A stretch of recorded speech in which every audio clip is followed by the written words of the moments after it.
Doctor Himani Bhatia, राजकीय महाविद्यालय बारा में हिंदी विभाग में कार्यरत हूँ। आज मैं आपको बीए फर्स्ट ईयर में हिंदी साहित्य के इतिहास आदिकाल के बारे में बताने जा रही हूँ। सबसे पहले हम जानेंगे इसके बारे में आदिकाल क्या है। प्रस्तावना। इतिहास लेखन में आचार्य रामचंद्र शुक्ल एक ऐसी क्रमिक पद्धति का अनुसरण करते हैं जो अपना मार्ग स्वयं ही प्रशस्त करती चलती है। विवेचन में तर्क का क्रमबद्ध विकास ऐसे है कि तर्क का एक एक चरण एक दूसरे से जुड़ा हुआ है, एक दूसरे में से ये निकलता हुआ दिखाई देता है। लेखक को अपने तर्क पर इतना गहन विश्वास है कि आवेश की उसे अपेक्षा नहीं रह जाती। हमारे हिंदी साहित्य के इतिहास में लगभग 8वीं शताब्दी से लेकर 14वीं शताब्दी के मध्य तक के काल को आदिकाल कहा जाता है। इस युग को यह नाम डॉक्टर हजारी प्रसाद द्विवेदी से मिला है।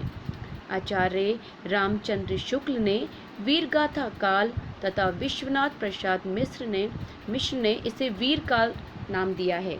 इस काल के समय के आधार पर साहित्य का इतिहास लिखने वाले मिश्र बंधुओं ने इसका नाम प्रारंभिक काल किया और आचार्य महावीर प्रसाद द्विवेदी ने इसको बीज वपन काल कहा। डॉक्टर रामकुमार वर्मा ने इस काल की प्रमुख प्रवृत्तियों के आधार पर इसको चारण काल कहा है और राहुल सांकेतन ने इसे सिद्ध सामंत काल की संज्ञा दी है। इस समय के साहित्य को हम मुख्यतः 4 रूपों में देखते हैं। पहला है सिद्ध और नाथ साहित्य, दूसरा है हमारा जैन साहित्य, तीसरा रासो साहित्य और चौथा है हमारा चारणी साहित्य। सबसे पहले हम बात करेंगे सिद्ध और नाथ साहित्य के बारे में। ये साहित्य उस समय लिखा गया जब हिंदी अपभ्रंश से आधुनिक हिंदी की ओर विकसित हो रही थी। बौद्ध धर्म की वज्रयान शाखा के अनुयायी उस समय सिद्ध कहलाते थे। इनकी संख्या 84 मानी गई है। सरहपा प्रथम सिद्ध माने गए हैं। इसके अतिरिक्त शबरपा, लुड़पा, डोडिम्बा, कणहपा, कुकरीपा आदि सिद्ध हमारे साहित्य के प्रमुख कवि माने जाते हैं। ये कवि अपनी वाणी के प्रचार जनभाषा में करते थे, मतलब अपनी वाणी के माध्यम से ही ये अपने बातों का जो ये कहना चाहते थे उन सब का प्रसार अपनी भाषा में वाणी के माध्यम से ही करते थे।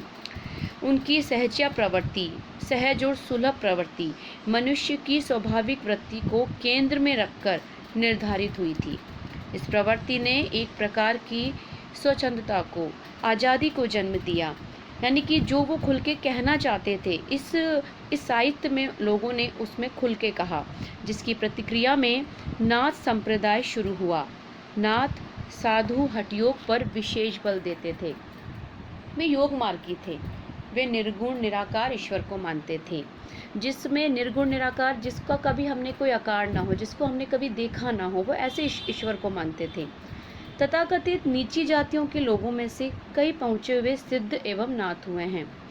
नाथ संप्रदाय में गोरखनाथ सबसे महत्वपूर्ण थे। इनकी कई रचनाएं प्राप्त होती हैं हमें, जैसे इसके अतिरिक्त चौरंगीनाथ, गोपीचंद, भरथरी आदि नाथ पंथ के प्रमुख कवि माने गए हैं। इस समय की जो रचनाएं हमें मिलती हैं वो दोहों अथवा पदों में प्राप्त होती हैं। कभी कभी चौपाई का भी प्रयोग हमें देखने को मिलता है।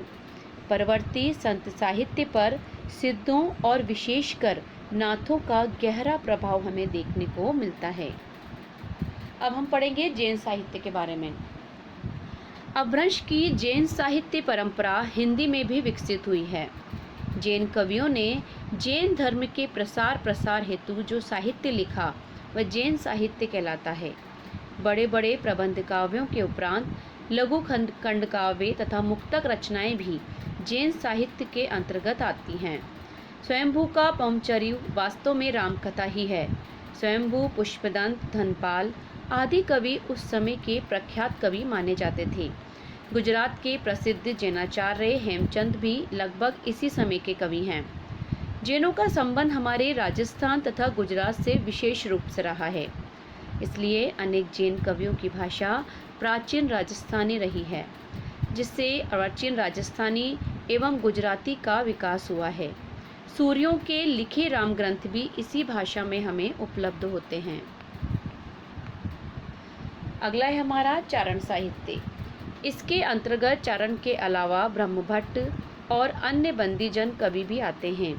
सौराष्ट्र, गुजरात और पश्चिमी राजस्थान में चारणों का तथा ब्रज प्रदेश, दिल्ली तथा पूर्वी राजस्थान में भट्टों का प्राधान्य रहा था।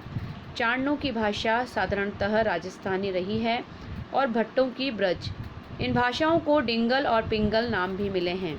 ये कवि प्रायः राजाओं के दरबार में रहकर उनकी खूब प्रशंसा किया करते थे और अपने आश्रयदाता राजाओं की प्रशंसा के गुणगान भी गाते थे। श्रृंगार और वीर इनके प्रमुख रस माने जाते हैं।